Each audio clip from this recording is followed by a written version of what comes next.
Ata waa'ee sirba kiyyaasi dhibee amma siiniin jedhee malee amma boqonnaa irra jira dheenan asii abbaan muka na mursiisa kinoo ijoolleen abbaa waggaarii barumsi ga'ee torbee tokko irra darbinee inoo isaan deemaa jiru amma halkan siyaatii sadii wayitti galu maalan godha amma halkan kana deemeen akka baan marga.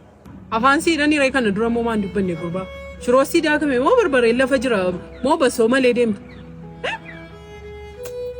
Ani nama gubadhiisin bira. Jimaata immoo deebi namitti maal rakkoo qaba amma guyyaa lama amma turuu dadhaba kanuma isaanii nyaanna gaafa ati ergite immoo kanuma koo wajjin nyaanna isaa wajjin rakkoo isa kanaaf hin dhiphatiin rakkoon qabu. Kan ormaamma yoomiitti nyaatu ree dhala koo namni olkaanii namatti kolfa yeroo hundumaa kan isaas nyaachisutti gammada. Tokko kan mana haadha keetii dhufuuf kan namaa ni qabaltee.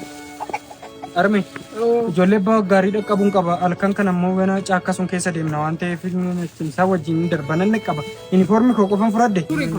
Turi dhala koo ne. Turi kamee amma ariifachaa kaatee waan ati irra buutu moo nan argaa. Maali ariifadha armee nan tursiimee nan qaba waan biraa hin dhiphatiin. Ante ijoollee namaattis ba'aan ta'iniiti.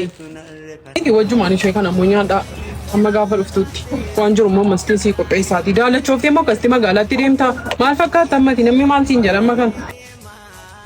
Jedhama kanuma illee mana keessaa fuuteen dibattu. Maali armee maal laa godha? Maal fakkaata amma fuulli kee kun maal siin jedhama kana namni qibaatii mastiin dibattu maal?